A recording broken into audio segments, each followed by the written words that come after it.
Friends, welcome back to the channel. আশা করি তোমরা সবাই খুব ভালো আছো, আমিও খুব ভালো আছি। এখন বর্ষাকাল চলছে, আর বর্ষাকালে ইলিশ মাছের কোনো রেসিপি তোমাদের সাথে শেয়ার করবো না, এটা জাস্ট হতে পারে না। কিন্তু বিশেষ করে আমি অনেক দিন থেকে ভাবছি তোমাদের সাথে একটা ইলিশ মাছের রেসিপি শেয়ার করবো, কিন্তু আমি জানি না কেন কোনোভাবে সেটা হয়ে ওঠেনি, হয়তো কোনো কাজে ব্যস্ত হয়ে পড়েছি।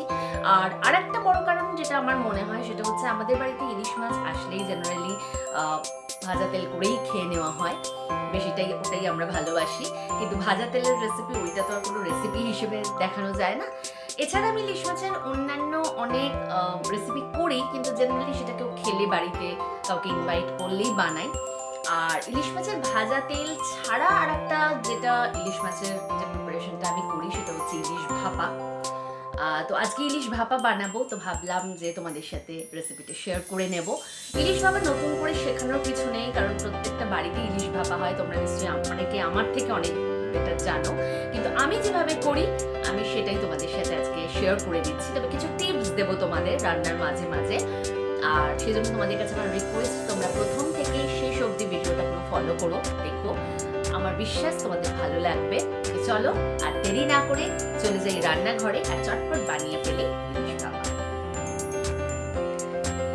ইলিশ ভাপা বানাতে আমাদের যা যা উপকরণগুলো লাগছে আমি খালি একটু দেখিয়ে দিচ্ছি। খুব অল্প উপকরণে ইলিশ ভাপা আমাদের হয়ে যাবে। রয়েছে ইলিশ মাছ, 3 টুকরো ইলিশ মাছ আমি রেখেছি। একটু হলুদ লাগছে, তার কারণ মাছ কিনে আনার পরে তো একটু নুন হলুদ মাখিয়ে রাখা হয়, সেই জন্য। আর তারপর আমাদের লাগছে হচ্ছে হলুদ, নুন। আমি 2 রকম সর্ষে নিয়েছি এখানে, এটা রয়েছে কালো সর্ষে বা রাই সর্ষে, আর এটা একটু সাদা সর্ষে রয়েছে। এখানে রয়েছে সর্ষের তেল, এখানে রয়েছে কাঁচা লঙ্কা, আর আমি একটু নারকেল কোড়া দেব। উপকরণটা তোমাদের দেখিয়ে দিলাম, এবার চলো দেখে নিই যে কিভাবে আমরা ইলিশ ভাপা বানাবো। দেখো, এখানে আমি একটা টিফিন বক্সের মধ্যে ইলিশ মাছগুলোকে সাজিয়ে নিয়েছি। টিফিন বক্সে করেই আমরা ইলিশ ভাপাটা করবো, সেজন্য আমি অলরেডি সাজিয়ে নিয়েছি। এবার এর মধ্যে আমরা মাছটাকে ম্যারিনেট করব। প্রথমে আমরা দেব অল্প একটু নুন। তোমরা যদি বাজার থেকে এনে মাছটা সঙ্গে সঙ্গেই রান্না করো, সেক্ষেত্রে তোমরা নুনটা পরিমাণ মতো দেবে। আমি এখানে নুনটা একটু কম দিচ্ছি, কারণ আমার আগে থেকেই মাছে কিন্তু নুন মাখানো ছিল।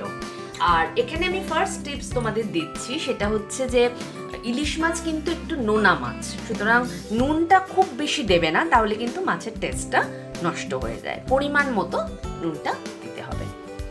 নুন দিলাম, এবার দেব হলুদ, পরিমাণ মতো হলুদ দিচ্ছি।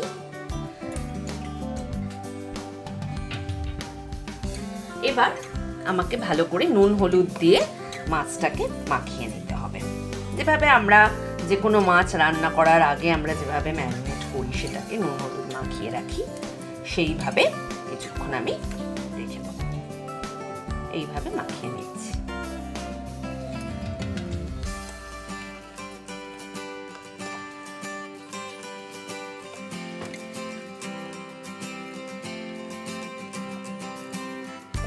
মাছটা আমার মাখানো হয়ে গেল, এবার আমি বাকিটা তোমাদের তারপর দেখাচ্ছি। এটাকে আমি এখন সাইড করে রেখে দেব।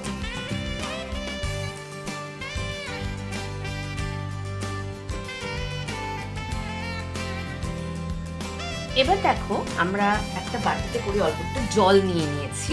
এটা একটু উষ্ণ গরম জল রয়েছে, তার মধ্যে আমার যে সর্ষেটা ছিল, এটা হচ্ছে কালো সর্ষে, সেটা আমি দিলাম।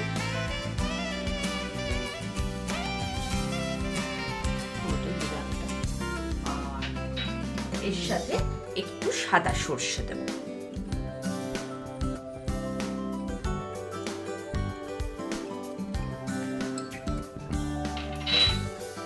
এইটাতে অনেকেই অনেক সময় মানে বলে যে সর্ষে নাকি রান্নায় সর্ষে বাটা দেওয়া হয় তেতো হয়ে যায় রান্না হয়ে যাওয়ার পরে। এখানে আমি তোমাদের আমার সেকেন্ড টিপস দিচ্ছি, সেটা হচ্ছে যে সর্ষে অনেক সময় রান্না করলে একটু তিতকুটে একটা ভাব এসে যায়। সেটা যদি অ্যাভয়েড করতে চাও, তাহলে রান্না করার বেশ কিছুক্ষণ আগে একটু উষ্ণ গরম জলে সর্ষেটাকে ভেজাবে, আর নুন, এইটা দিয়ে ভিজিয়ে রাখবে। এরকম আমি নুনটা এর সাথে নেড়ে দিলাম বেশ কিছুক্ষণ, মানে ধরো আধ ঘন্টা মতো এইটাকে কিন্তু আমাদের এইভাবে রেখে দিতে হবে। একটু গরম জলে নুন দিয়ে সর্ষেটাকে ভিজিয়ে রেখে দাও। তারপর যদি বাটো তাহলে ওই তিতকুটে ভাবটা কিন্তু হয় না। এরপর আমি তোমাদের দেখাবো যে আমরা মশলাটা কি রেডি করছি। এবার দেখো, আমরা এই মিক্সি জারটা নিয়ে নিয়েছি, তার মধ্যে আমি দুরকম সর্ষেটাকে একটু স্ট্রেনারে ছেঁকে নিয়েছি, নিয়ে এটা দিয়ে দিলাম।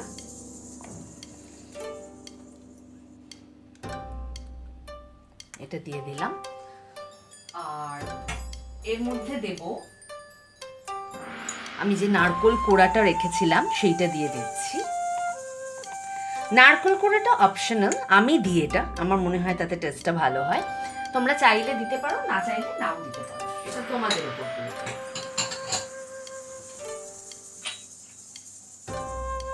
একটা কাঁচা লঙ্কা দিচ্ছি, একটুখানি একদম অল্প নুন দিচ্ছি,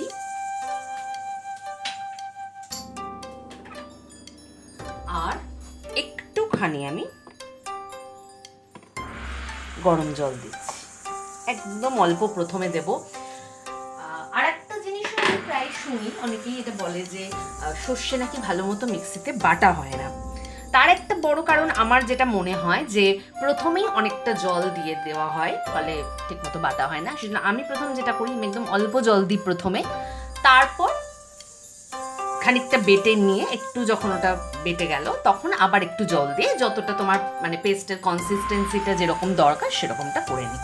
প্রথমেই অনেকটা জল দিলে না সর্ষে পোস্ত এগুলো ঠিকমতো বাটা হয় না। তো আমি তোমাদের বলবো, এটা আরেকটা টিপস তোমাদের দিচ্ছি, সেটা হচ্ছে যে প্রথমেই একদম একটুখানি জাস্ট একটু বাটার মতো অল্প জল দেবে, দিয়ে বাটবে, তারপর যতটা তোমার কনসিস্টেন্সি লাগবে সেই মতো তুমি জল মিশিয়ে নিতে পারো।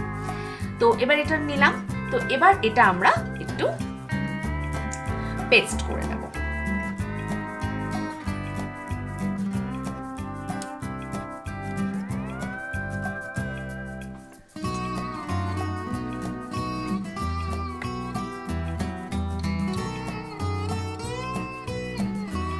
দেখো, এবার এটা আমার পেস্ট হয়ে গেছে।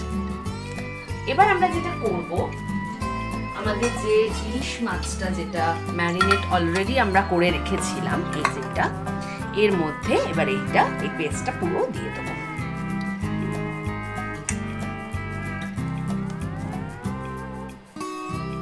দিয়ে এটার সাথে ভালো করে ইলিশ মাছটাকে মাখিয়ে নিতে হবে।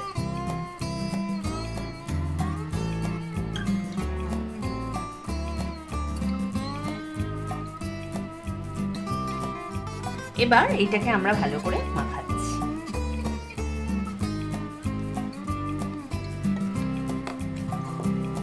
এখানে আর হলুদ আমরা দেব না। তোমার নারকোলটা দিলে না গ্রেভিটা খুব ভালো খেতে হয়, এই ভাপার গ্রেভিটা হয় সেটা খুব ভালো খেতে লাগে, সেজন্য আমি নারকোলটা দিই, আমার ভালো লাগে নারকোলটা দিয়ে ভাপাটা করলে। এইভাবে পুরোটা মাখালাম। এবার আমরা এতে দেব একটুখানি সর্ষের তেল, উপরে বেশ ভালো করে সর্ষের তেলটা আমাদের ছড়িয়ে দিতে হবে। কারণ এই যে ভাপা যে কোনো রকমের, আমি যেমন চিংড়ি ভাপাও করি, তো এই যে ভাপাটা যেটা বা ভেটকি ভাপে যেটাই হোক, তাতে এই যে সর্ষে বাটা, কাঁচা লঙ্কা এবং এই সর্ষের তেলের যে একটা স্মেল মাছটার সাথে, এটাই কিন্তু আসল টেস্টটা এনে দেবে।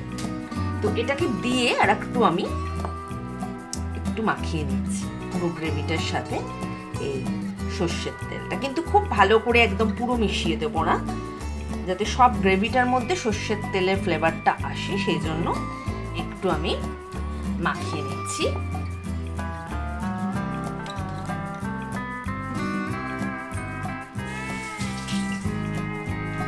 এটাকে খুব ভালো করে মাখিয়ে নিলাম। এটা আমাদের মাখানো হয়ে গেছে। এবার এতে আমি যে চেরা কাঁচা লঙ্কাগুলো রেখেছিলাম সেইগুলো দিয়ে দিচ্ছি প্রত্যেকটা ইলিশ মাছের উপর সাজিয়ে। হয়ে গেল। এবার আর কিচ্ছু না, এবার আমরা এই লিডটাকে বন্ধ করে দিলাম।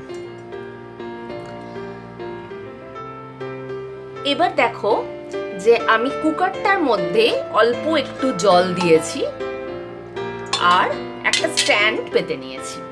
স্ট্যান্ডটা আমি এই জন্য দিচ্ছি, তোমরা এমনিও দিতে পারো, কিন্তু স্ট্যান্ডটা দিচ্ছি এই জন্য যাতে ওটা বাটিটা যখন আমরা দেবো পেপারে মানে স্টিম হতে, তখন যেন বাটিটা না লাফায়, কারণ জলটা যেহেতু মানে ফুটবে তো বাটিটা লাফায় এমনি কোনো স্ট্যান্ড না দিলে, আর তার ফলে অনেক সময় ঢাকাটা খুলে যেতে পারে পেপারে, তাহলে ঠিক মতো আমাদের ভাপাটা হবে না।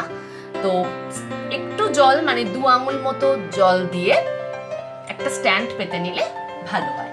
এবার আমি এই যে টিফিন বক্সটা আছে এটাকে এর মধ্যে আস্তে করে প্লেস করে দিলাম, এই স্ট্যান্ডটার উপর বসিয়ে দিলাম। এবার আমি লিডটাকে কুকারে বন্ধ করে দিচ্ছি। বন্ধ করে আমি